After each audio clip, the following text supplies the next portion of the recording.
Olá, hoje eu vou resenhar este livro aqui de Antônio Rossi. É a história que eu achei mais interessante a respeito de um contactado. É bem escrito e eu vou disponibilizar a primeira resenha publicamente e as na sequência, como sempre, de um mesmo livro, no link do canal, para quem for inscrito. Essa aqui é a terceira edição.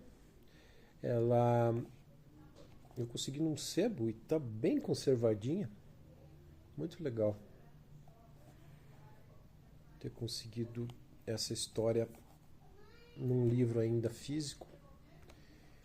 E eu acho que merecia novas edições, inclusive virtuais, porque realmente eu acho que é um livro importante para a ufologia. Eu vou ler o prefácio, que é subscrito pelo general Levino Cornélio Wishrau, em 12 de abril de 1957. Conhecemos perfeitamente o autor, metalúrgico, homem simples, trabalhador, prestativo, de caráter virtuoso, exemplificando tanto no lar como na rua. Por isso mesmo, digno de estudo é o relato de Antônio Rossi, especialmente à luz do Evangelho, que nos diz que, na casa de meu pai há muitas moradas. Seria tola a presunção imaginarmos bilhões de estrelas cintilantes sem vida, sem civilizações, sem habitantes, ornamentando o arcabouço universal tão só para o deleite de nossa vista. Se a parte científica exposta pelo autor não satisfizer inteiramente aos nossos anseios íntimos, aproveitemos então os conceitos de sã moral que a obra contém, capazes de nos elevar a mais um degrau evolutivo. Vamos, por isso, caro leitor, à descrição daquilo que, se acontecesse a nós, os outros dificilmente acreditariam. Preâmbulo, do próprio Antônio Rossi. Esta viagem revestiu-se de inéditas circunstâncias, pelo modo pitoresco e quase inacreditável como foi realizada. De início quero deixar patente, nada pretendo impor ou mistificar a quem quer que seja. Ao admitirmos em ilusória suposição que a imensidão constelar aí esteja na sua exuberância, apenas para deleite da nossa vida, teimosamente persistimos no erro. Se nos sentimos diminutos ante a grandeza cósmica, no entanto, recusamos aceitar a sua realidade integral e procuramos nos iludir na persuasão de sermos os únicos seres inteligentes do universo.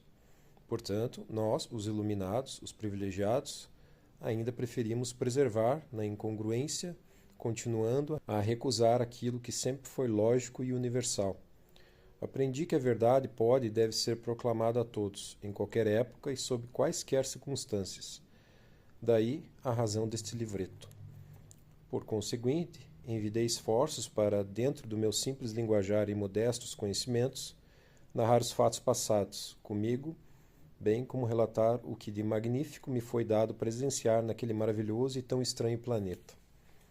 Assim, tenho a certeza de, indiretamente, me ser dado propiciar, por intermédio do Dr. Jansley, esse grande e fraternal amigo, a ensinança desse livreto, cujo texto se situa muito aquém do verdadeiro mérito e da insinuante magnanimidade daqueles evoluídos seres do tão elevado mundo que habitam. Nota do autor.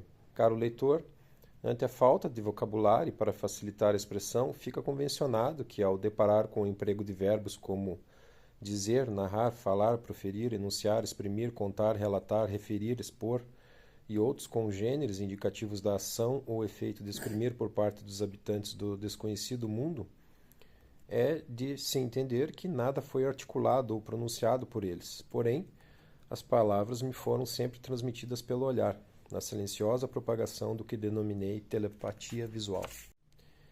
Para amainar as horas ásperas da vida e conseguir respirar um pouco de ar puro, uma ou duas vezes por mês, em companhia de uns amigos, dirijo-me a Paraibuna, localidade do norte do estado, na esperança de fisgar, no rio que lhe empresta o nome, algum dourado, espécie de peixe abundante naquela região, onde há belos e saborosos exemplares que atingem cerca de 12 quilos. Margeado por verdejantes e belíssimas montanhas, por colossais pedreiras, o Paraibuna atravessa aquela cidade que dista 150 quilômetros da capital de São Paulo. Do alto das montanhas, deslumbrante panorama se oferece à nossa vista.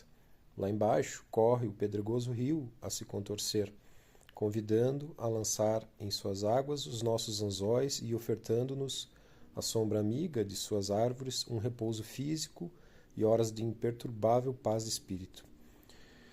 De uma feita, aliás, em um costumeiro sábado, ao chegarmos à beira do rio, enquanto os meus companheiros armavam a barraca, peguei uns sanduíches, o facão, iscas, linhas e saí à procura de um local mais apropriado para pescar.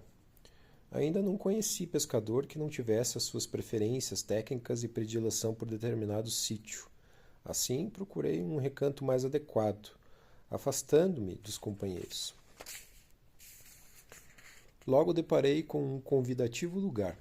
Coloquei o facão e os sanduíches ao lado, sentei-me e dei início ao lançamento da linha indiana na borbulhante corredeira. Bendita a hora em que me acomodei nesse lugar. Consultando meu relógio, o seu mostrador acusava 20 minutos para as 17 horas de uma lindíssima tarde primaveril. O sol declinava no ocidente e o seu calor, mais arrefecido, casava-se à luminosidade enfraquecida por algumas nuvens que acidentalmente o encobriam. Entretido na pescaria, ora recolhendo a linha e verificando a isca mordida por peixes de pequeno porte, ora procurando atirá-la em sentido de profundidade para que se acomodasse em direção favorável, permanecia quieto e atento, aguardando o momento propício de fisgar. Estava desfrutando de salutar sossego quando, ao menear a cabeça, vi duas estranhas criaturas, diferentes da nossa compleição física, aproximando-se a passos lentos. Entre eles e eu mediavam uns 30 metros, e no momento não soube o que fazer. Senti apenas grande receio. Quando chegaram uns 10 metros, de um salto, pus-me de pé e quis me distanciar deles, porém não consegui o meu intento.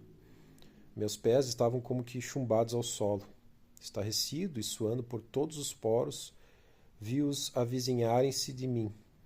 Pararam a 2 metros, um à frente e outro mais atrás. Olhavam-me fixamente e seus olhos estavam cravados nos meus, que espantosamente os observava.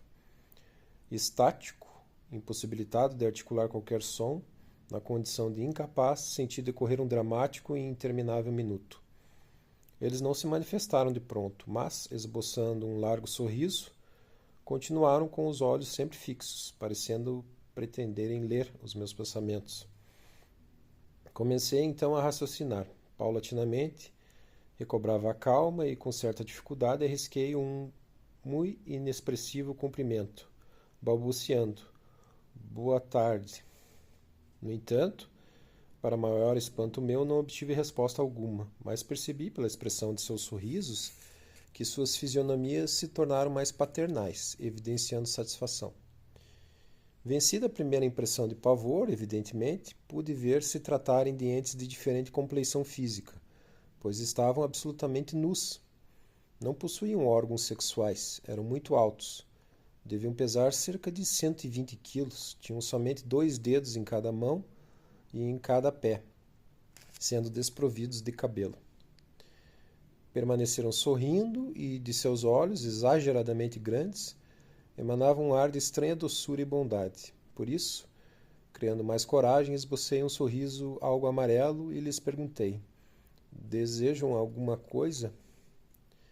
Como resposta, o que estava mais à frente, após balançar a cabeça afirmativamente, levantou o braço apontando para os seus próprios olhos, os seus 2 únicos dedos.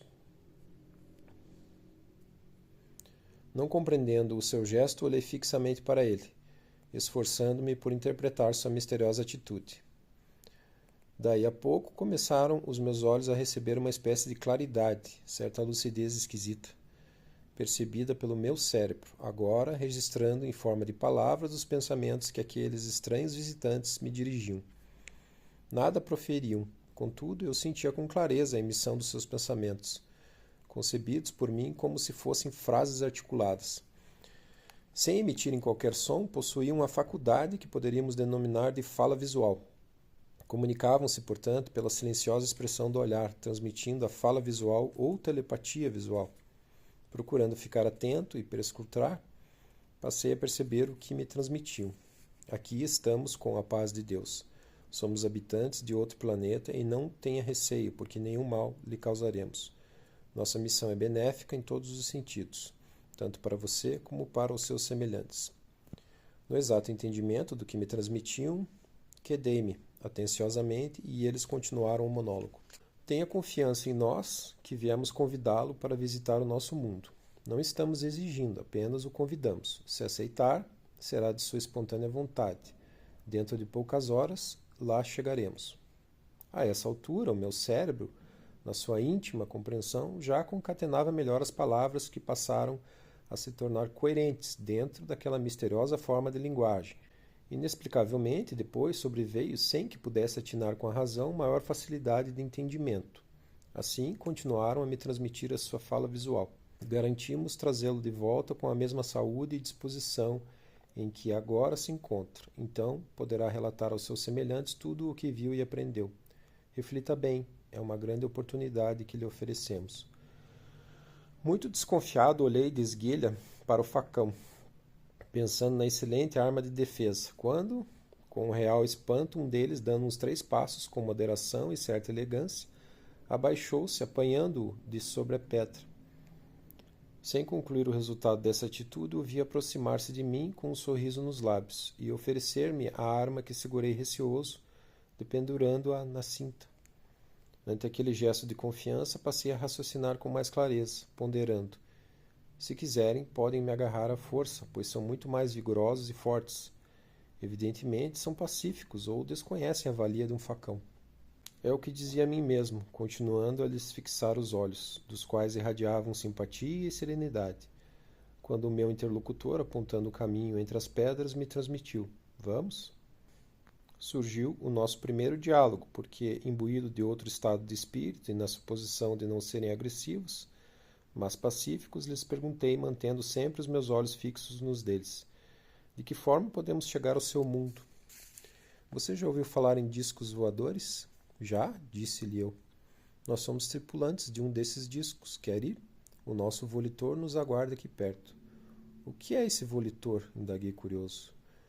O volitor é o mesmo que vocês denominam de disco voador. Fiquei pensativo e rapidamente concluí para comigo. Eles devem ser muito mais inteligentes e não me estão forçando a ir em sua companhia. Apenas me convidam.